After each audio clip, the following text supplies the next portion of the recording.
मुझे प्रधानमंत्री बना दिया, मुख्यमंत्री बना दिया, तो मेरी जिम्मेदारी क्या बनती है? सभी की देखभाल बराबर करनी, सभी की सेवा बराबर करना है। लेकिन आपने देखा होगा कि जब बीजेपी की सरकार आती है तो मोटे तगड़े लोग आगे रहते हैं, बाकी सब पीछे हो जाते हैं। मोटे तगड़े मतलब वही तो उनकी चाल ढाल से मैच करते हैं। और अखिलेश भैया की सरकार आती है तो दूसरा कोई तगड़ा हो जाता है, वो भी बिरादरी नहीं है। एक गरीब यादव को देखो, वो तगड़ा नहीं होगा, लेकिन जो चमचागिरी करता है, चमचागिरी भाई, अब जैसे मैं गांव में घूम रहा हूँ तो हमारे आगे पीछे 10 लोग तो चाहिए ही चाहिए।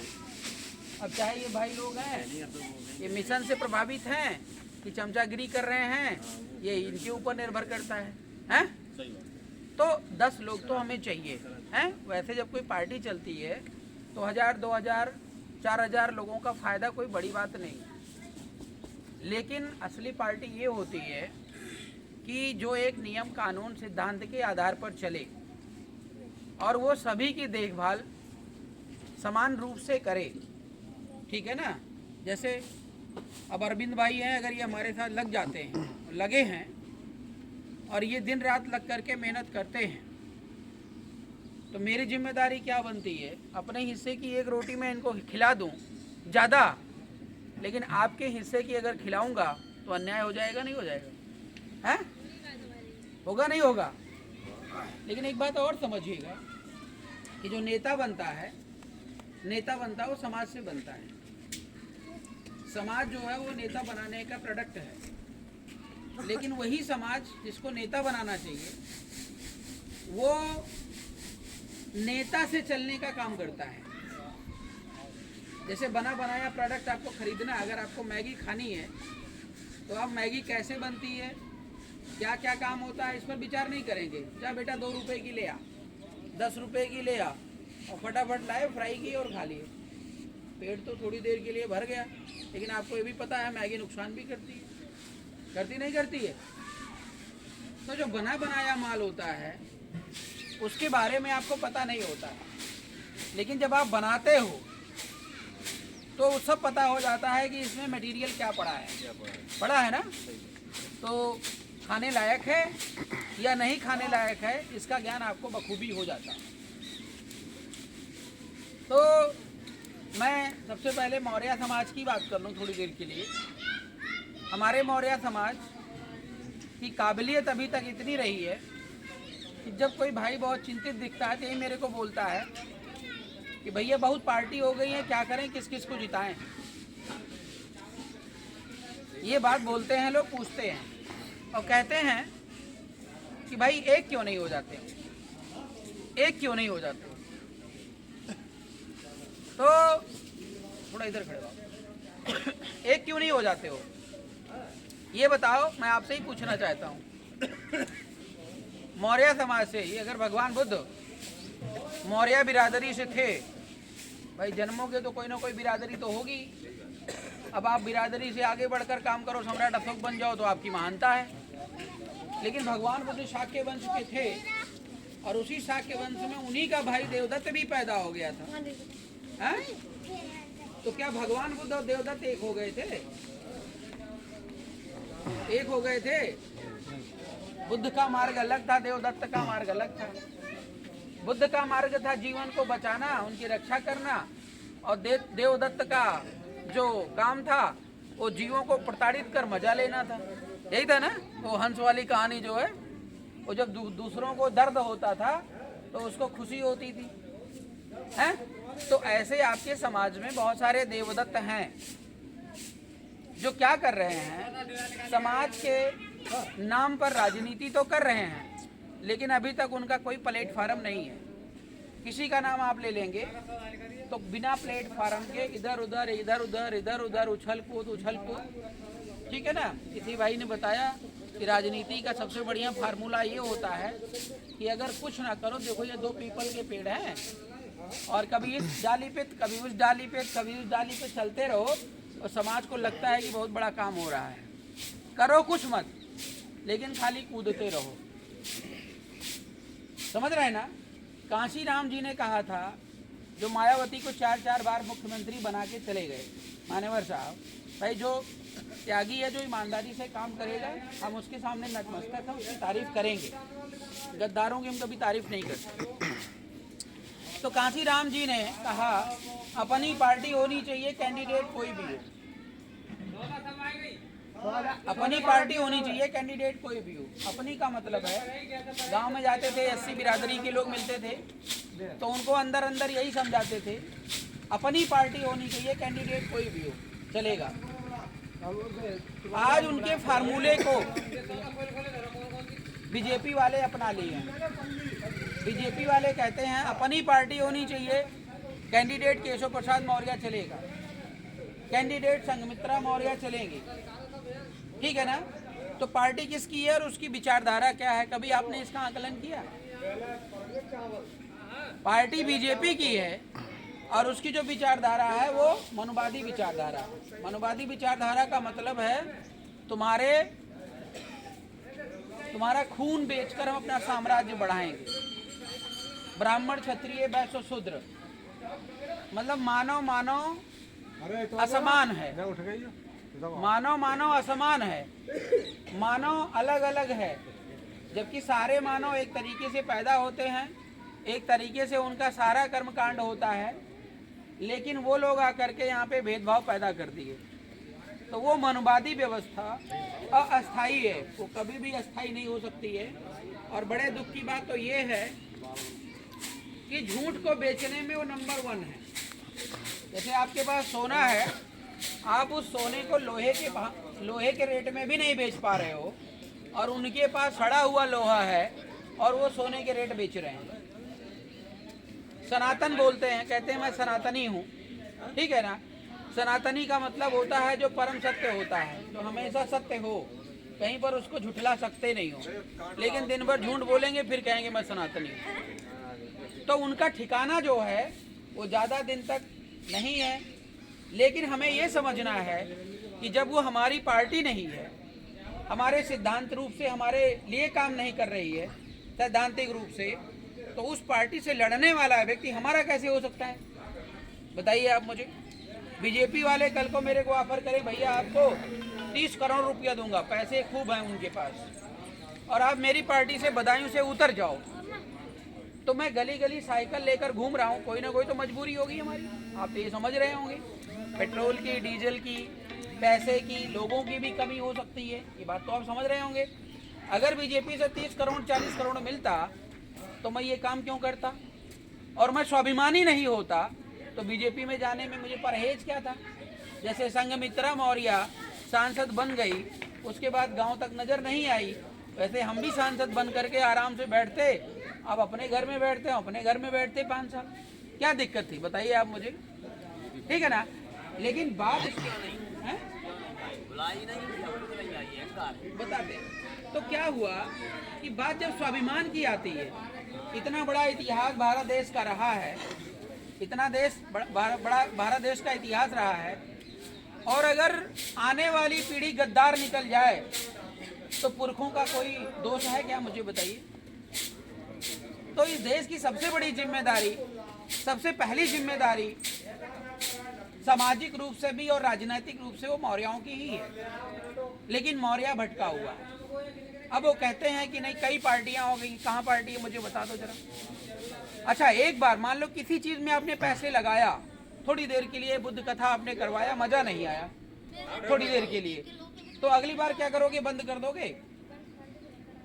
हो सकता है कि कुछ लोग कहें भैया बंद कर दो, लेकिन अगर व्यवस्था को लेकर के चलना है, कार्रवाई को आगे बढ़ाना है, तो इस बार अध्यक्ष कोई इसका अलग था है, तो वो व्यवस्था ढंग से नहीं कर पाया, अगली बार किसी और की अध्यक्षता में काम करते, काम करना पड़ेगा और आपको चलना पड़ेगा। और आपने कहा नहीं भाई जो है अरविंद भाई ने सही काम नहीं किया, तो ऐसा करो कि जो है मोहित भाई को बना देंगे, तो वो भी अच्छा नहीं करेंगे, इसलिए बंद करो, खत्म करो कहानी, अपने अपने घर में खुश।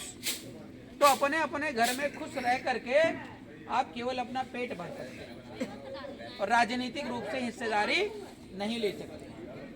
अब किसी भी नेता की बात करोगे, कई लोग आए होंगे आपसे पैसे भी लेकर के गए होंगे, भटक भी गए होंगे, तो मैं उनका नाम लेकर के बोलूँ वो ज़्यादा अच्छा नहीं लगता है, क्योंकि अपना मुंह भी गंदा होता, चार लोग कहते किसी के बारे में बोल भी रहे हैं।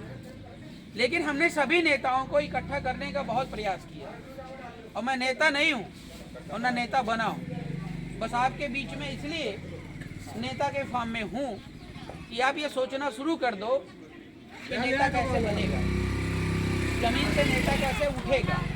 और अगर आप नहीं सोचोगे तो फिर आज नहीं तो कल, कल नहीं तो परसों इसका कल्याण होने वाला नहीं है। तो हम सभी नेताओं से मिले, इकट्ठा करने का भी प्रयास किया। लेकिन ये बताओ, देवदत्त एक नहीं कई हैं, तो उन देवदत्तों को इकट्ठा किया जा सकता है? कल ही मैंने मंच से बोला कि बुद्ध के नाम पे, सम्राट अशोक के नाम पे, मैं नहीं कहता मैं सबसे बड़ा जो है समर्पित व्यक्ति हूँ, लेकिन किसी से कम नहीं हूँ। आप पूरे भारत देश के अंदर देख लेना, अयोध्या की जो लड़ाई थी वो मैं ही लड़ रहा था। इस बात का शायद ज्ञान आपको नहीं होगा और सूचना हो सकता है कि घर तक ना पहुँची हो, क्योंकि मीडिया उडिया वाले तो खास दिखाते नहीं है। लेकिन हम और विनीत मौर्य पूरा आंदोलन छेड़े थे, सुप्रीम कोर्ट सुनने को राजी नहीं है। सुप्रीम कोर्ट सुनने को राजी नहीं है, ठीक है, माना इस देश में हिंदू की बाहुल्यता है, वहाँ पर श्री राम मंदिर बनना चाहिए। मैं राम मंदिर का विरोध भी नहीं कर रहा हूँ, क्योंकि भगवान बुद्ध कहते हैं कि भवतु शब्द मंगलम, सभी का कल्याण हो। तो हिंदू भी रहे, मुस्लिम भी रहे, सिख भी रहे, ईसाई भी रहे, लेकिन हमारी भी तो जगह दे दो कहीं ना कहीं। अयोध्या में 1 एकड़ जमीन मुसलमानों को मिल गई, अयोध्या में राम के नाम पे इतनी जगह मिल गई, लेकिन जिसकी विरासत, जिसकी धरोहर थी, उसको कुछ नहीं मिला। इसका कारण क्या है? इसका कारण बुद्ध की गलती नहीं है, इसका कारण है हमारी आपकी नपुंसकता। आप अन्यथा मत लीजिएगा। जब हम लोग एक दिशा में, एक डायरेक्शन में एक साथ नहीं खड़े होंगे तो कोई भी मिशन आपका खड़ा नहीं हो सकता। समझ रहे हैं ना? जब सुप्रीम कोर्ट मेरी बात को नहीं सुना तो बताओ हमारे पास रास्ता क्या था? हम तो पार्टी बनाने वाले नहीं थे, नेताओं को इकट्ठा करने का प्रयास किया। नेता कोई सुनना नहीं चाहता है, जो नेता सुनना चाहता होगा जिस दिन, उस दिन मेरे को डायरेक्ट फोन लगा देना, मेरा नंबर भैया के पास है। आप जो कहोगे हम करने के लिए तैयार हैं, लेकिन एक बार हमारी भी तो सुनो, है? एक बार हमारी भी तो सुनो। मैं बता दूं, हमारे समाज के लोगों ने, मैं तो अभी आया हूं, आज तक एक भी स्वाभिमानी नेता नहीं पैदा कर पाया। बताओ, स्वामी प्रसाद में कोई स्वाभिमान है? नहीं है। केशव प्रसाद में कोई स्वाभिमान है? नहीं है। हैं? केशव देव मौर्य जी हैं, उनमें कोई स्वाभिमान है? कभी कांग्रेस को जिताते हैं तो कभी सपा को जिताते हैं, स्वाभिमान सब खत्म है। लेकिन आरपी मौर्य जो आज कहता वही कल कहेगा, वही परसों भी कहेगा, वही मरते दम तक कहेगा। बस हमको किसी की जरूरत नहीं है, बड़े आदमी की बिल्कुल जरूरत नहीं है। हमें आपके 10 रुपए पर विश्वास है, और हम गरीब हैं, गरीब के घर में रहते हैं, गरीब के घर में खाते हैं, गरीब के तौर तरीके से चलते हैं। और बदायूं में आने का मेरा मुख्य उद्देश्य ये था कि बदायूं को बहुत ज़रूरत है हमारी, और मुझे पूरा विश्वास ये है कि बदायूं वालों को मेरी बात भी बहुत जल्दी समझ आएगी और मैं समझा पाऊंगा। क्यों? क्योंकि देखो, हमारे पास संसाधन नहीं है, हमारे पास संसाधन नहीं है। जैसे आपके पास क्या है कि बैल नहीं है, ट्रैक्टर नहीं है, या बीज उतना बढ़िया नहीं है, तो प्रयास ये करोगे कि अपना बीज जो भी है वहाँ पर डालूं कि जल्दी उसमें बढ़िया पौधा उग जाए, फली आ जाए। मतलब उसके पास, यहाँ घूर बोलते, क्या बोलते, जहाँ गोबर ओबर रहता है, क्या बोलते हैं, तो उसके पास लगा दें तो खाद डालने की जरूरत नहीं पड़ेगी। तो बदायूं की जो जमीन है वो एकदम उपजाऊ है राजनीतिक रूप से, तो समाज पूरा समझता है। खाली बस बीज डालने की जरूरत है और सही दिशा में चलने की जरूरत है, रिजल्ट आपका पूरा का पूरा पॉजिटिव आएगा। समझ रहे हैं ना? तो हम ये देख रहे हैं कि आज तक हमारा मौर्य समाज एक भी सांसद विधायक नहीं बना पाया, एक भी नहीं बना पाया है। स्वाभिमानी जो अपने बल पे खड़ा हो, समाज के बल पे खड़ा हो, बीजेपी कांग्रेस के बल पे न जाने कितने लोग खड़े हैं, वो बात अलग, वो तुम्हारे हैं भी नहीं, वो देवदत्त की कैटेगरी में आए, वोट लिए चले गए और उनकी वाली कर रहे हैं। तो हम चाहते हैं कि इस बार एक ऐसा सांसद आप बनाइए कि जो आपकी आवाज़ है वो दिल्ली तक पहुंचाए, और एक बार आपने जिता दिया, तब आप देखिएगा कि वास्तव में बुद्ध का, सम्राट अशोक का वास्तव में काम क्या होता है। 10 से 15 साल से मैं तपस्या कर रहा हूँ, केवल सीख रहा हूँ राजनीति में चल क्या, और रुका नहीं हूँ, हर क्षण में लगा रहता हूँ। अब इस मोमेंट पर आया। पिछली बार बिल्फी का चुनाव लड़ा, बीजेपी वालों ने पकड़ के 14 दिन जेल में रखा। हाँ, मेरी बातें बड़ी कड़वी लगती हैं, तो मैं आपके सामने प्यार से बोल रहा हूँ। विरोधी सामने आ जाए 2 मिनट नहीं टिकते, समझ रहे हैं ना। अभी भाई साहब इंटरव्यू लेने लगे, कहें क्या पूछूं, हाँ देगवा, कहें क्या पूछूं सर बता दीजिए, पहले से लिख दीजिए। तो सोचो कोई ऐसे मतलब होगा टाइम पास नहीं था। तो हमने कहा भैया जो तुम्हारे मन में आए पूछ लो, तुम स्वतंत्र हो यार। फिर उसके बाद उनके पास क्वेश्चन ही नहीं था, 2-4 क्वेश्चन पूछे फिर खत्म हो गए। खैर, तो मतलब ज्ञान में, ठीक है ना, काम करने की शैली में किसी प्रकार की कोई कमी नहीं है। बस एक ही कमी है कि आप मुझे समझ जाओ, बस आप मुझे समझ जाओ। और मेरा इंटरेस्ट ये है कि मैं आपसे 10 रुपए ज्यादा उम्मीद नहीं करूंगा। क्यों नहीं करूंगा, इसकी भी गलती है, मतलब इसका भी एक फंडा है। कुछ लोगों ने हमें पैसे दिए, कुछ लोगों ने पैसे हमें दिए, जैसे किसी ने 1 लाख रुपए भेज दिया हमारे अकाउंट में, भैया बहुत बढ़िया काम कर रहे हो। तो 1 लाख रुपए जब वो भेज देते हैं तो हमें गुलाम समझते हैं अपना। वो कह देंगे आरपी मौर्य 1 लाख रुपए भेज दिए हैं, तो आरपी मौर्य के ऊपर हमने एहसान कर दिया है। बात समझ रहे हैं ना। और जब उन्होंने हमारे ऊपर एहसान कर दिया तो हमारी विचारधारा नहीं चलती है, हमारा काम नहीं चलता है। वो सामने बैठ जाएंगे तो वो जो बोलेंगे, वो बोलने की पूरी स्वतंत्रता उन्हें देनी पड़ेगी, पैसे में हम बिक जाते हैं, समझ रहे हैं ना। और हमारा काम ये है कि अगर मैं अरविंद जी से 10 रुपए लेकर के, आपसे 10 रुपए लेकर के पार्टी चलाऊंगा, तो भाई मैं प्रयास तो पूरा करूंगा। लेकिन बाई चांस चलते चलते मेरा कुछ हो जाए, एक्सीडेंट हो जाए, या मैं किसी वजह से नहीं कर पाऊं, 1% मान लो कि मैं जिंदा ही ना रहूं, तो अरविंद जी को ये नहीं लगेगा कि मेरा 10 रुपए जो है वो पानी में चला गया। कोई बात नहीं भाई, 10 रुपए की तो बात थी, भाई नहीं रहा तो इससे बड़ी क्या बात। तो मैं ये कहता हूं अपना घर परिवार बखूबी देखिए, बखूबी देखिए। लेकिन जो 10 रुपए, दिन में कितने रुपए की दादा आप लोग बीड़ी सिगरेट पी लेते हैं? बीड़ी तो पीते होंगे, कम से कम 50 रुपए का जेब खर्च तो होता ही है। हमारा फंडा खाली 1 रुपए का है भाई, 1 रुपए दो, पार्टी में जुड़ो। और काम की रही बात, मेरा नंबर रखो, कभी कोई, ये सब देखो यहाँ पे, ये भाई कहाँ पे हो गया, ये खाली आए घूमने के लिए, मैंने किसी को बाहर से नहीं बुलाया है, जबकि ऑल ओवर इंडिया हमारी टीमें काम कर रही है। हमने किस सब ये बताएं कि लोग हैं। अभी इनसे पूछोगे तो ये खुद बताएंगे कि ये क्या समझते हैं बीआरपी के बारे में, क्यों जुड़े हैं। और जो गांव जुड़ा वो पूरा का पूरा गांव जुड़ा। 24 घंटा हम सेवा में समर्पित रहते हैं। तो जब हम जिम्मेदारी उठा रहे हैं, तो अन्य बिरादरी के लोगों की बात मैं करूं तो सम्राट अशोक का वंशज होने के नाते, इस देश का संचालक होने के नाते सबकी जिम्मेदारी मेरी है। तो आज देश के अंदर अखिलेश यादव ले लो, परिवारवाद, बहू बेटी चाचा भतीजा चल रहा है। हमारे बेटा बेटी कब बनेंगे नेता, बताओ मुझे। आप मेरी जगह अपने बेटे को खड़ा कर लो, अभी दर्द मेरा समझ जाओगे, दर्द मेरा समझ जाओगे। ये जो बुद्ध कथा है ना, बुद्ध कथा में मैं चाहता हूँ 50-50 हजार रुपए जब जाऊं तो दे दूं भैया। फिर सोचता हूँ कि बदायूं कि हर गली मोहल्ले में बुद्ध कथा होगी, कितने 50 हजार लाऊंगा, कहाँ से लाऊंगा। आरपी मौर्य तो अकेला है।